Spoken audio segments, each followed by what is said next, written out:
Et salut YouTube, on se retrouve pour une nouvelle vidéo sur Flesh and Blood. Je sais que ça fait longtemps que j'ai pas sorti de vidéo sur Flesh and Blood, notamment sur des deck tech ou des retours d'event. Mais fin d'année dernière, il y avait très peu de compétition, donc j'avais pas vraiment de motivation à jouer, surtout que je faisais pas la World Premiere Prague. La méta allait changer avec The Hunted, donc c'était une fin d'année un peu reposante. Pour ceux qui me suivent sur Twitch, j'ai réparé des montres. Et je continue toujours d'ailleurs. Et mais ce week-end, j'ai gagné un RTN avec une liste que j'ai modifiée. Et voilà, donc je voulais vous la présenter. Je pense que ça en intéresse certains. Parce qu'il y en a plein qui m'ont demandé quand même la decklist. Donc pourquoi pas accompagner ces decklists d'une deck tech et d'un retour d'event. Je me suis dit ça pouvait être intéressant. Donc, j'ai joué, comme vous le savez dans le titre de cette vidéo, Jarl CYB. Et je vais vous parler un peu de historique, ce qui m'a fait aller sur cette decklist et pourquoi. Tout simplement, en fait, ça a commencé à Barcelone, où j'y suis allé avec Viscerai parce que le deck est fort. Viscerai qui est LL à l'heure où je vous parle. Mais à l'époque il ne l'était pas et je trouvais qu'il était assez facile à jouer et très efficace dans beaucoup de match-up. Sauf que l'event s'est bien passé à Barcelone, je finis 10ème, donc aux portes du top 8 malheureusement. J'ai perdu contre Pablo Pintor et Sassindra et Jarl CYB bien sûr. Et autant vous dire que quand j'ai joué contre Jarl, j'ai trouvé que le deck était imbattable. En tant que Viscerai, je voyais pas comment le passer. J'ai pourtant fait un tour double Mordred Tide avec Trip Maléfique Incantation. Je l'ai descendu à 8, mais derrière, plus rien. Et ça enchaîne de la disrupt. Vous allez voir, le deck est assez épicé quand même. Donc Jarl a un peu ses points forts, on va dire. Il est capable de fatiguer. Donc c'est un gameplay que moi j'apprécie. Notamment, vous pouvez voir sur une autre de mes vidéos où j'ai joué Dorinthea en Pologne. Où j'avais fait seconde à Matterhorn aussi, où je jouais très contrôle. Et je retrouve un peu les mêmes sensations avec Jarl. Et c'est ça qui me plaît. Sauf que Jarl, il a quoi en plus? Il a quand même une disrupt. Et pas qu'un peu, il sait disrupt de la main et de l'arsenal, et aussi détruire des équipements, et disrupt aussi sur au niveau des frostbite, avec notamment toute sa partie ice, et son hero power, on s'en sert de temps en temps quand même quand on joue le deck, et du coup ça permet de vraiment embêter l'adversaire les tours où on a la tempo, et parfois push pas mal de dégâts, notamment avec toute sa partie Earth, qui va réussir à non seulement disrupt, mais mettre en plus des gros dégâts. Et ça va nous permettre d'avancer un peu dans le match. Il est aussi peu représenté. En fait, pour l'instant, le deck est un peu passé en sous-marin. Oui et non, il serait gagné un BH.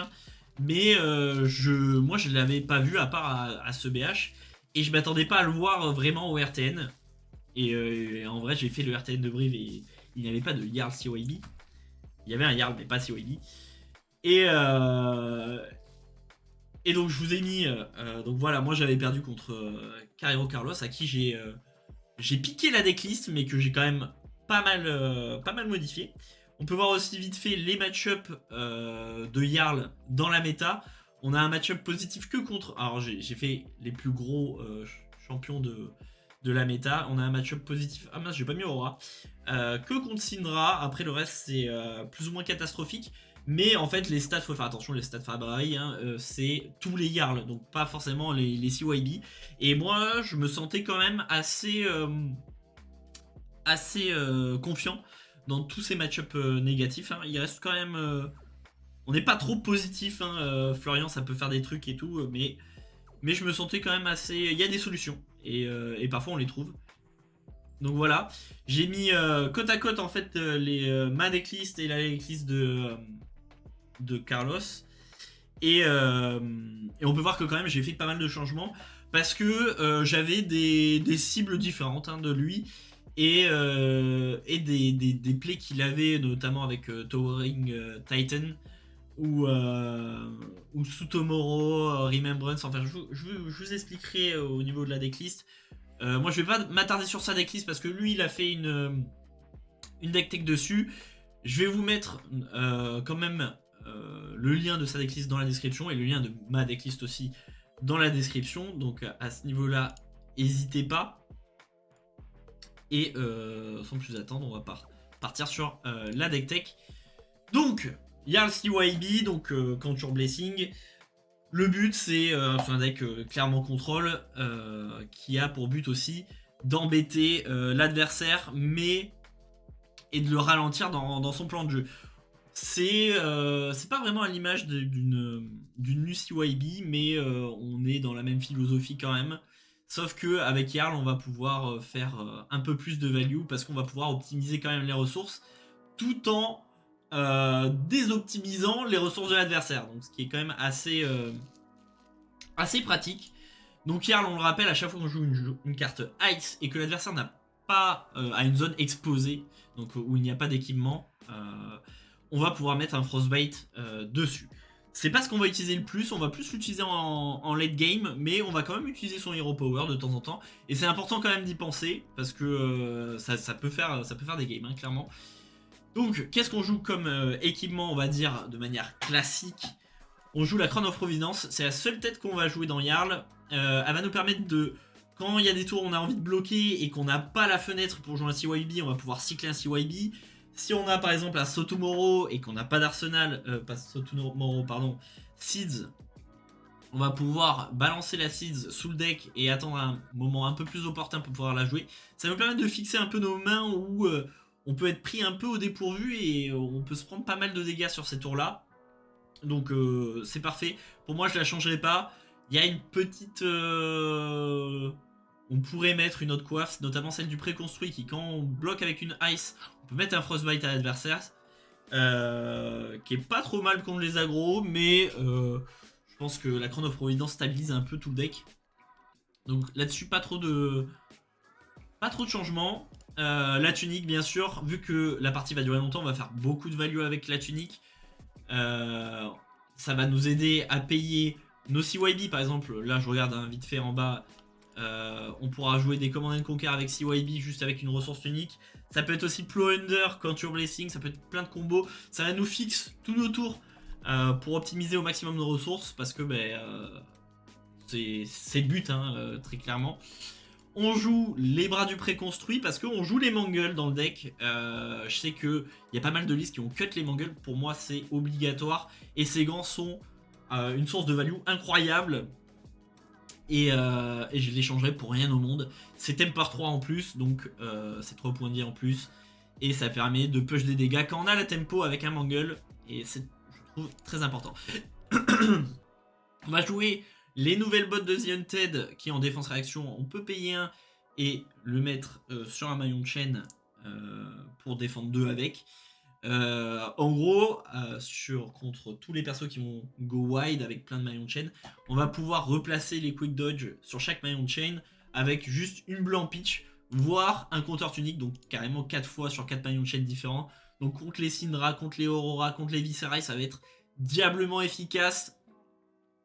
Pour moi, pareil, pas trop de débat là-dessus, surtout quand on a la tunique et qu'on joue beaucoup de bleu. C'est les meilleurs bots.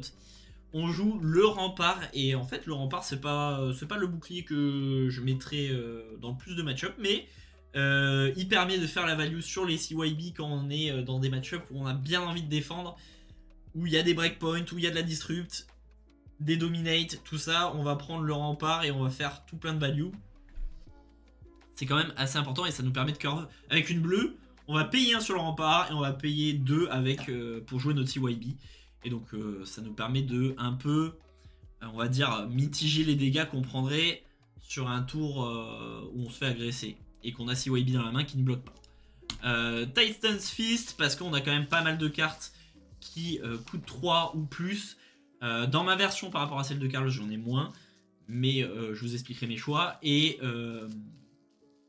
Et finalement, c'est le meilleur marteau, une bleue, on tape à 4 et parfois ça va être 80% de nos tours avec Jarl malheureusement, mais c'est jouer contrôle quoi, hein, tout simplement. Voilà pour les équipements, on va dire classiques. On va jouer bien sûr les commandes et le conquer, on présente plus. Comme je disais, ça peut avec un counter unique curve sur un contour blessing. Le but, bien sûr, c'est quand on a la tempo de pouvoir disrupt l'adversaire pour qu'il nous fasse un tour à 4, 3 cartes. Essayer de lui faire perdre le plus de cartes pour éviter qu'il leak trop de dégâts sur son tour d'après. On joue les Contour Blessing, les rouges et les jaunes bien sûr parce que les bleus sont ban. On va jouer Failing of the Crown. Tout simplement parce que c'est une des meilleures cartes Earth. Elle disrupt. Encore une fois, on ne va pas jouer beaucoup d'Earth, mais tant qu'on arrive à faire l'effet de disrupt et pas forcément attaquer à... Parfois on va juste attaquer à 4 avec, mais on va pouvoir disrupt une carte de la main et ça c'est très fort. Donc 2 cartes 4 et on disrupt une carte de la main. Le but c'est de toujours faire en sorte que l'adversaire ait une carte en moins dans la plupart des match-ups. Et en fin de game bien sûr c'est 8 plus une carte de la main sous le deck et ça t'arrache la tempo à l'adversaire, c'est juste incroyable. Oakenhold, bien sûr, la carte, on va dire, pilier du deck. S'il y a une carte qu'on doit mettre en pitch stack, ça va être Oakenhold. Le problème, alors c'est pas vraiment un problème, mais Oakenhold, bien sûr, il va falloir fuse avec Earth et Ice. Pour une bleue, plus Oakenhold, on va taper à 9 dominate et on hit, pas on crush, attention.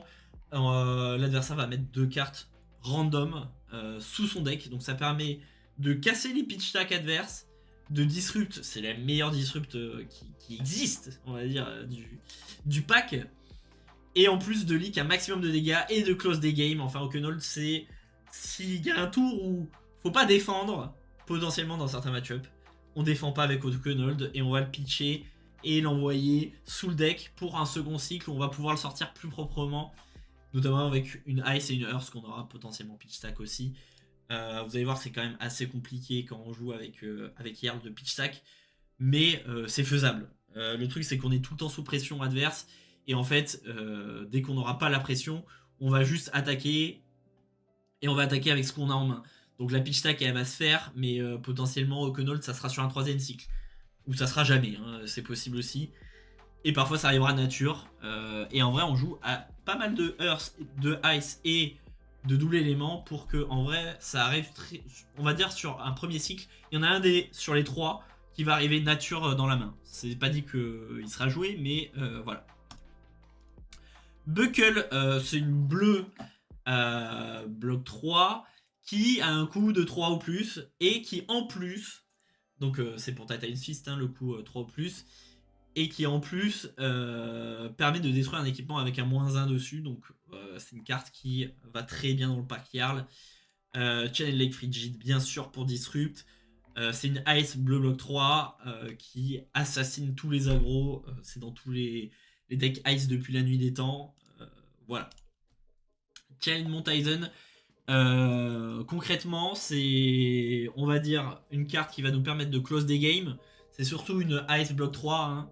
Malheureusement cost 0, mais c'est aussi un Frostbite avec le Hero Power de Jarl pour 0 en Go Again. Voilà, techniquement, contre certains match-up, on va pas chercher à faire un Frostbite Go Again pour une carte, mais dans d'autres, ça peut être utile quand même, quand on a la tempo, de pouvoir un peu disrupt juste avec un petit Frostbite. Parce qu'en fait, la value dans le deck, on l'a, hein, avec les CYB, avec les Titan's Fist, avec les équipements, on a, quoi qu'il arrive, plus de value que l'adversaire. Voilà. Crumble to Eternity, donc c'est la carte du préconstruit qui est incroyable. Donc double fuse, bloc 3, c'est une aura qui permet de mettre un -1 sur un équipement adverse et de donner dominate à la prochaine attaque qu'on a. Ça peut être un CNT, ça peut être... en fait, là où c'est le plus important, c'est quand même un CNT. Mais, ou un Mongol. Mais c'est l'aura qu'on va chercher à avoir T0.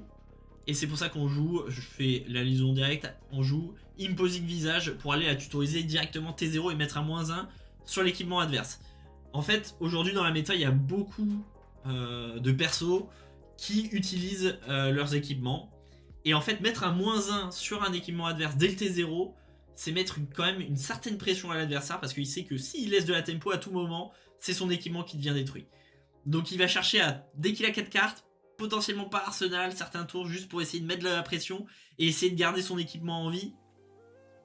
Quand, et ça va potentiellement le desservir. Et ça va nous permettre que nous, si on a la tempo, pouvoir assez facilement avec un mangle aller détruire cet équipement ou un buckle.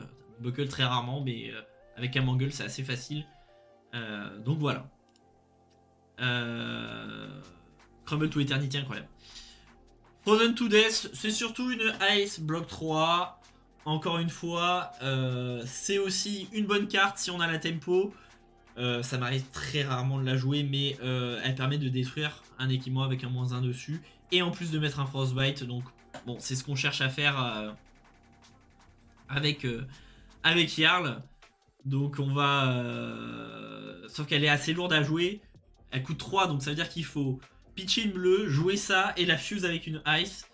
C'est assez...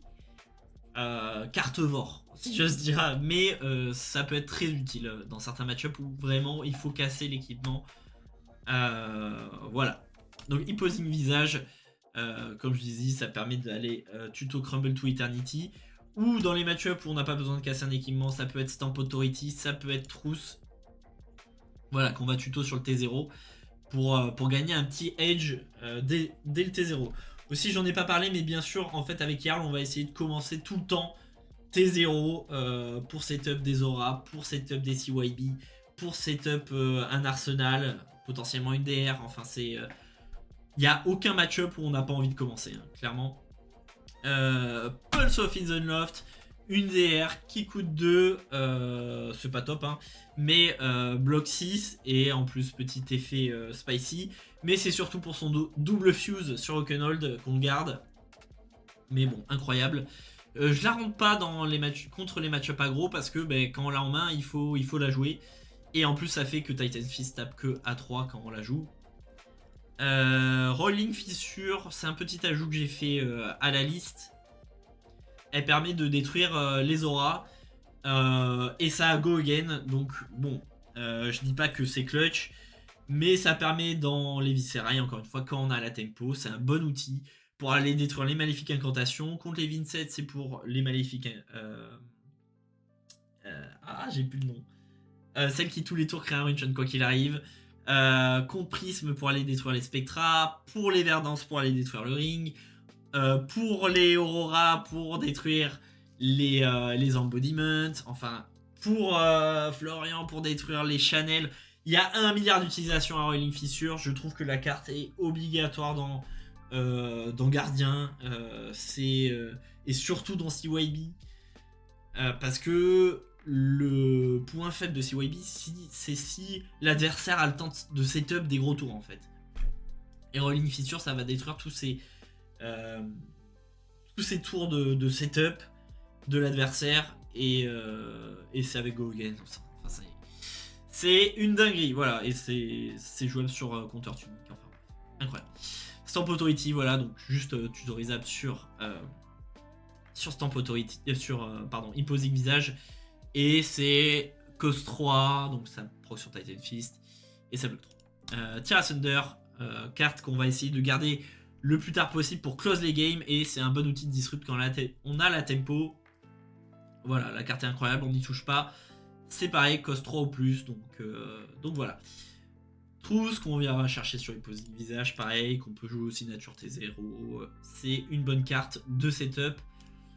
Mangle, donc voilà, comme je disais, la carte est broken shit dans la méta où on a besoin de casser les équipements pour être tranquille. Hein. Il y a des match-ups qu'on va gagner 10% de win rate juste parce qu'on va casser l'équipement, hein, très clairement.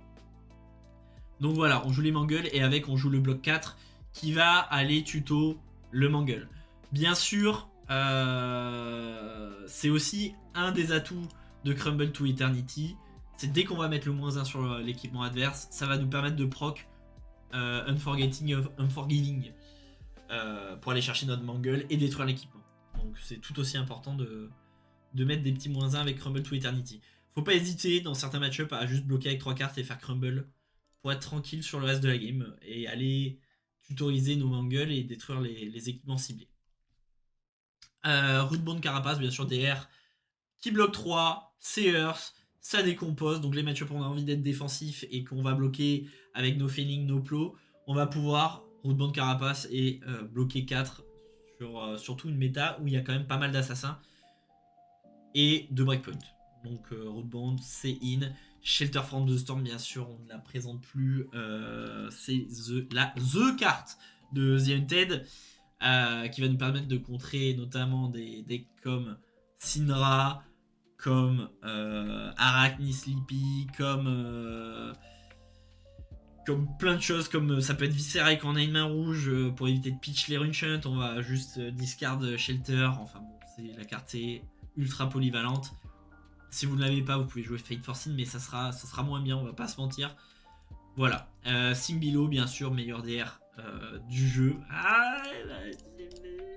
Oui, c'est quand même une très bonne DR. Ça va nous permettre de virer nos CYB si on a envie de défendre ce tour-ci. Ça va nous permettre de aller chercher potentiellement une Earth sur un Oakenhold. Enfin, incroyable. Un Stunch. Le Stunch, c'est un peu la carte... voilà, il y a du respect sur Azalea, on va dire, il y a du respect sur Prism. Je la laisse. S'il y a une carte qui doit changer, ça va être elle, hein, en premier, hein, je vous le dis. Mais voilà, elle est là. Ça peut être Vembrance. J'ai pas assez joué contre Enigma pour voir si vraiment il y a un shot. Et on peut jouer Vembrace of Determination. Mais ça peut être un slot comme ça. Ça peut être la tête qui, quand on bloque avec une Ice, donne un Frostbite. Ce slot, ça peut être plein de choses. Ça peut être AB4. Enfin, c'est comme vous voulez.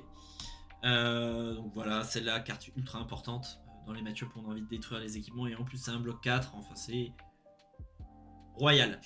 Plunder, moi, c'est une carte que, pour moi, faut la mettre dans le deck. Elle correspond tout à fait avec le plan de jeu qu'on essaye d'avoir. Pourquoi? Parce que c'est une Earth. Bloc 3, elle est jaune, donc pas jouable par nu. Elle va nous permettre de disrupt. J'en ai balancé des Plunder juste à 2. Voilà, fin. Et c'est juste trop bien. Ça permet de... Comme je vous ai dit, le but c'est d'empêcher l'adversaire de setup des gros tours. Si en fait l'adversaire il joue 4 cartes et nous on bloque avec 4 cartes, à la fin c'est lui qui va perdre. Si par contre il commence un tour sur 2 à jouer avec 5 cartes, là ça va être problématique. Et Plunder ça permet de casser le rythme imposé par l'adversaire. C'est juste, pour moi c'est obligé. Voilà. Blizzard, pourquoi? Parce que en vrai c'est... je l'ai mis en x3 parce que en fait je voulais vraiment target aggro. J'étais pas serein contre Syndra et non plus contre Aura. Et la carte est Ice, donc elle nous permet de choose sur Oakenhold. Je vais pas la rentrer dans tous les match-ups, que contre les match-ups qui go wide. Et c'est fort contre Viscerae qui est dans la méta, c'est fort contre Sivir qui est dans la méta, c'est fort contre Aura qui est dans la méta. Ça a été fort contre Vincent qui était dans la méta. C'était fort contre Arachne qui était dans la méta. Enfin c'est trop fort, c'est x3, c'est finito. Fruit of the Forest, c'est aussi un slot qui à mon avis peut bouger, mais en vrai on a besoin de Hearth quand même. Et Fruit of the Forest ça permet de feed le Graveyard rapidement en Hearth. T0 ça permet de gagner 2 PV. En fin de game quand on a besoin de gagner de la vie, ça nous permet de gagner 2 PV. Et 2 PV en début de game, c'est certes c'est nul, mais 2 PV en fin de game c'est beaucoup. Ça n'a pas du tout la même value et franchement Fruit of the Forest ça peut faire le café. C'est vrai que bloc 2 c'est un peu chiant mais sinon ça serait complètement broken. Donc voilà, je la rentre pas dans tous les match-ups notamment contre nu, mais sinon je la rentre tout le temps. Seeds of Tomorrow, la carte est vraiment forte, surtout dans la méta, encore une fois où il y a une méta où il y a une Syndra, ça va permettre de casser tous les flics, tous les breakpoints, pareil pour Aurora, tous les pings d'Arcane, tous les breakpoints, c'est vraiment une très bonne carte. Contre Wizard aussi, ça nous permet de complètement annihiler un Wildfire. C'est juste x2, c'est très bien. x3 non, parce que bah, quand même ça brique, on a besoin d'un arsenal. Et c'est un peu contre-productif quand on a une DR en arsenal. On n'a pas envie de seeds, hein, mais bon, parfois c'est comme ça. Et pareil, on n'a pas envie de taper avec un Titan's Fist en pitchant Seeds of Tomorrow pour s'en débarrasser. C'est pas le top du top. x2 c'est très bien. Encore une fois, pas contenu. De toute façon, je vous mettrai les match-up à jour dans la description. N'hésitez pas à regarder.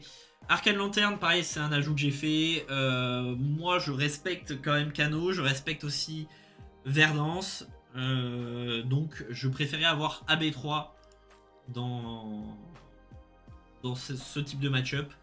Et en gros, l'AB3 était gratuit parce qu'on n'a pas besoin d'énormément de slots hein, pour l'avoir. Heart of Face très fort contre Kano, ça lui casse.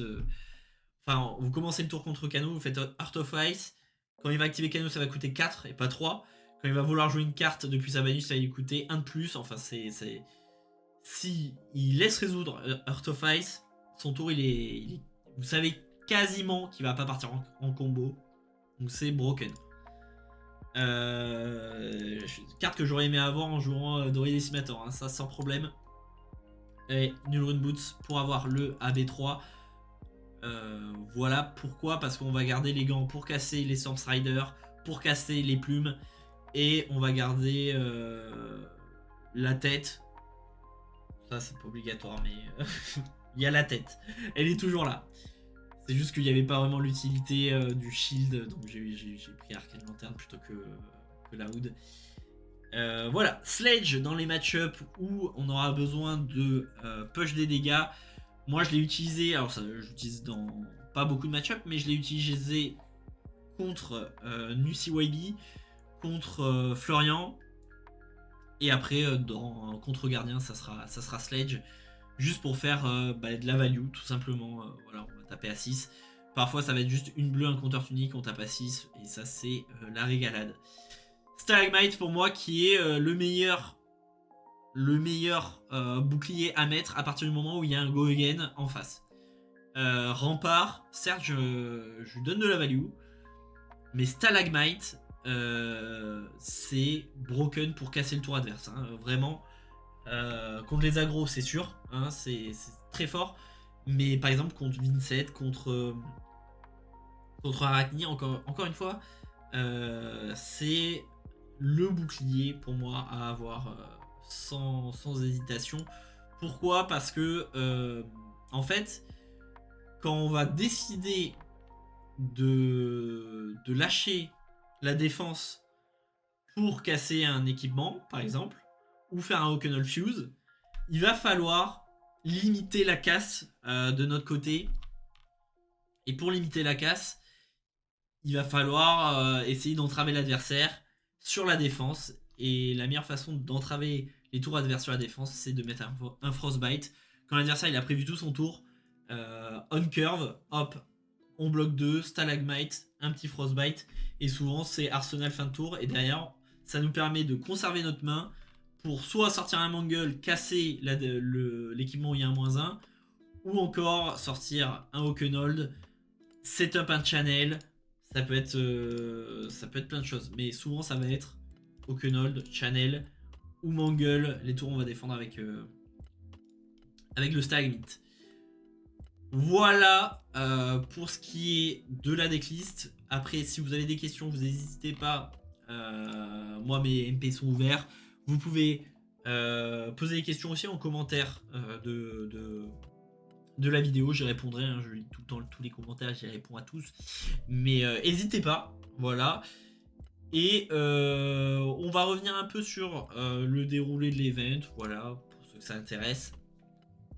Ah oui, aussi, avant que vous partiez, ceux qui ont juste qui restaient pour la présentation de la decklist, j'ai fait une liste des équipements à target suivant les héros.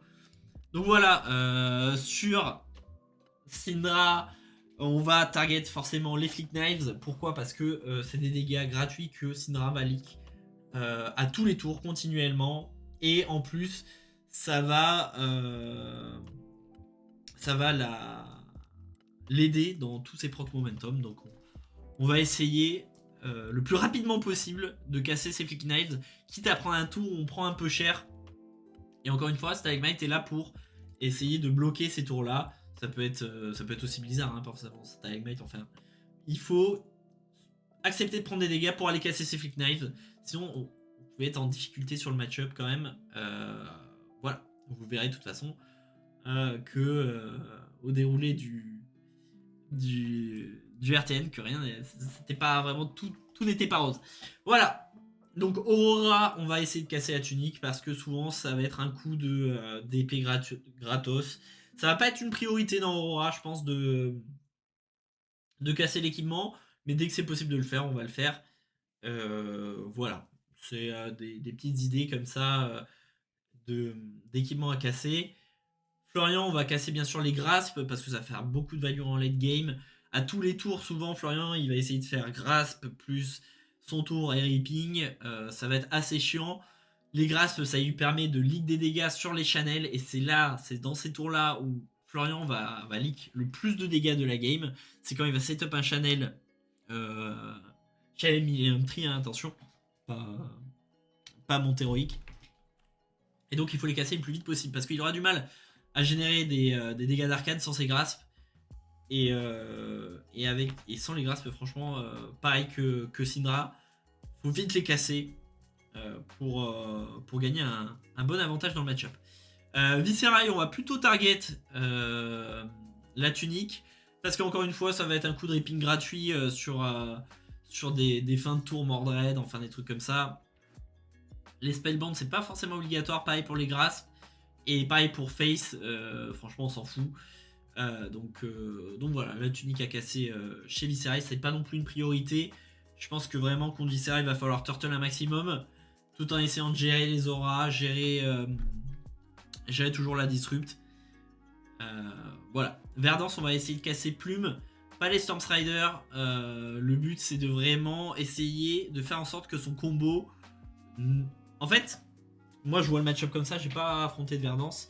Mais le match-up, il faut essayer de garder le maximum de PV pour essayer d'être hors de la kill range de Verdance au niveau de son combo. Et enlever Plume, ça permet d'enlever 14 dégâts de sa combo. Donc, c'est l'équipement à casser en premier. Après, derrière, il y aura aussi les Stormstrider, forcément. Et Kano, voilà, ce sera les Stormstrider. Donc ça, bien sûr, hein, les Stormstrider. Mais donc voilà, en fonction des match-ups, ça sera pas toujours les mêmes cibles. Même au niveau de la même classe, ça sera pas forcément les mêmes cibles à l'équipement. Mais essayez de casser ce qui va faire le plus de value dans la game ou ce qui peut menacer de l'étal le plus facilement. Notamment Warrior, ça sera plus les Bracers que les Valiant, par exemple, parce qu'on va avoir toujours un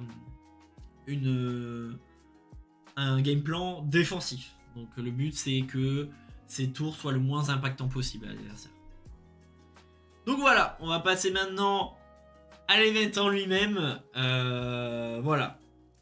Le deck, pour info, est très facile à jouer. Moi je l'ai pris en main au bout d'une semaine. J'ai fait les modifs qui me paraissaient logiques. Et je pense que ça a simplifié, mine de rien, la decklist. Donc n'hésitez pas. Voilà. Donc round 1, je tombe contre Aurora. C'était un match-up où j'avais pas vraiment d'idée. Pareil, je vous ai dit, en fait, quand je suis arrivé sur RTN, j'avais fait une dizaine de games de Jarl. Et j'avais pas forcément testé contre Aurora. J'ai pas trop le temps de train, mais... Du coup, Aurora, je le craignais quand même un peu parce que ça a pas mal de bleu, ça a pas mal de spread de dégâts. Et il y a notamment des Aurora combo qui peuvent faire des gros tours. Et ça, c'est assez dangereux, notamment si elle arrive à maintenir des channels et que sur ces channels, il y a le tour combo qui arrive. Voilà. Nous, on joue que AB1 contre Aurora.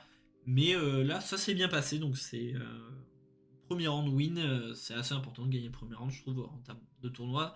Ça met dans un bon mood et ça permet d'être pas trop mal au niveau du top 8. Donc voilà, j'ai gagné assez largement, entre guillemets. Je suis resté à un peu plus de 20 PV. Mais voilà, on jouait CYB, vous verrez dans le side. C'est side aggro. Rien d'extravagant. Et voilà, mon adversaire connaissait pas trop Jarl non plus, donc forcément ça porte préjudice. Mais encore une fois, c'est un des atouts que Jarl a pour le moment, c'est qu'il est très peu représenté, donc les personnes sont pas trop, s'attendent pas trop à avoir du contrôle aussi dans la méta, et encore moins Jarl. Donc ça surprend, et c'est un élément qu'il faut prendre en compte lors du choix de son perso. Voilà. Round 2, on était contre Arachne Sleepy. C'est un match-up où moi je rentre Stalagmite Titan's Fist. Je suis pas convaincu encore du choix, mais en vrai c'est quand même pas trop mal parce que ça permet de, quand l'adversaire a gardé beaucoup de cartes, pouvoir essayer d'anticiper des AR et essayer de limiter un peu ce Gotol que peut avoir Arachne, parce que parfois il y a des tours où on n'a pas de DR, et le fait d'overblock ça fait perdre de la tempo. C'est un peu toujours la même chose contre Assassin. Quand on overblock une attaque à 1, bon, derrière sa Arsenal, ben, on a perdu quand même pas mal de value et pas mal de tempo. Donc voilà, le Stylite qui permet un peu de garder des cartes, et pareil, voilà. Sinon, en conseil, casser les Flick Knives contre Sleepy. Moi, je l'ai pas fait lors de ce match, et je l'ai payé quand même. Hein, je l'ai quand même payé avec notamment les Kiss of Death. Voilà, qu'il faut éviter de se prendre sur les Flick Knives, parce que ça fait beaucoup de dégâts avec Flick Knives, et c'est là où en fait où Arachne va leak le plus de dégâts, hein, très clairement. Cette game elle est allée à la draw, et alors qu'on avait quand même tous les deux un bon rythme de jeu, je pense que je l'avais à la fin de pas beaucoup, c'était quand même assez discutable. Bon, il me l'a laissé, merci Valentin si tu passes par là. Donc voilà, très fair play. Et donc voilà, j'étais en 2-0, assez confiant. Mince, bon, je vous ai pas mis un peu le spread des héros dans le Road to Nationals, mais en fait c'est le héros qui était le plus représenté, c'était Syndra, donc Jarl qui était un bon métacall, on va dire. Donc voilà, première Syndra contre qui je joue. Je pense que cette Syndra a fait quelques erreurs, notamment alors pareil, à mon avis, elle connaissait pas trop le match-up, mais elle a rentré des DR dans le match-up, et en fait du coup, à partir du moment où la Syndra adverse ça va essayer de défendre, ben moi je vais me régaler en fait. Ça veut dire que elle va faire un tour à 4 cartes, on va dire 3 ou 4 cartes, et elle va arsenal une DR. Ou moi en fait potentiellement ma disrupt ça sera CNC, Plowender, ça peut être Felling, enfin moi je m'en fiche de ligue des dégâts, le but c'est toujours de fatiguer quand même, hein. En jouant Jarl et COAB. Donc ça, petite erreur à ce niveau-là. Pareil, hein, si tu passes par là. Il jouait la DR qui se banne du cimetière pour piocher une carte. Et en fait, ça, pour moi, c'est un choix qui est acceptable, parce que ça permettra de faire un gros tour où ça va leak pas mal de dégâts. Et en fait, il a choisi de faire proc l'effet au moment où il lui manquait déjà une carte en main. Et du coup, en fait, au lieu de faire un tour à 2 cartes, arsenal une carte, il fait un tour à 4 cartes. Ou là où il aurait pu faire un tour à 6 cartes en fait, en bannissant la DR. Donc voilà. Ça peut être des pistes, hein, pour Syndra pour essayer de gratter Jarl. Moi, c'est une piste que j'explorerais quand même, cette petite DR qui bloque 3. Notamment parce qu'elle permet de faire des gros tours, et en plus les tours où typiquement quand on va jouer aggro face à Jarl, on va faire un tour on, un tour avec on va jouer 4 cartes plus l'arsenal, et un tour un peu plus off où on va arsenal une carte. Bah là, le tour un peu plus off, on va pouvoir défendre avec la DR. Enfin, c'est pourquoi pas, voilà. Ensuite, autre Syndra, pareil. Là, j'arrive à casser les flics très tôt.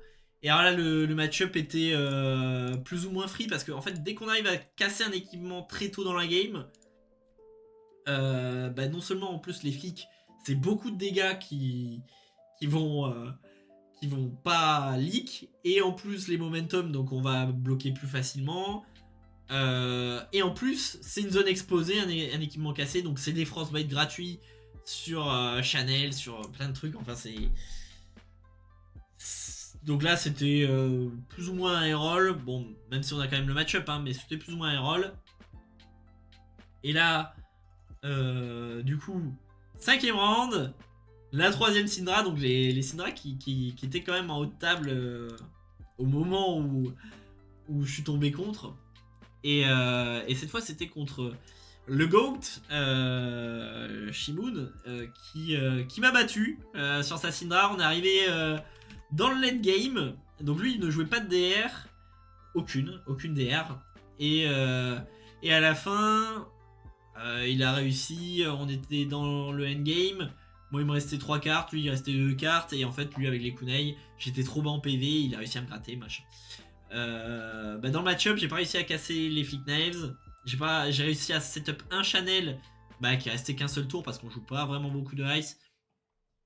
Donc avoir 2 ice dans une main et garder cette main pour le faire tenir le Channel, c'est assez dur.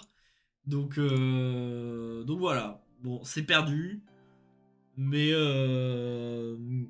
voilà, c'est pas un 100-0, hein, Syndra, clairement. C'était une sortie moyenne de ma part et c'est bien joué de mon adversaire, donc voilà. Et ensuite Kano, alors là je me suis dit putain, j'étais qualifié au top 8, c'était sûr, c'était la dernière round des rounds suisses, mais là je me suis dit Kano, ah putain, ça va être un peu le baptême du feu.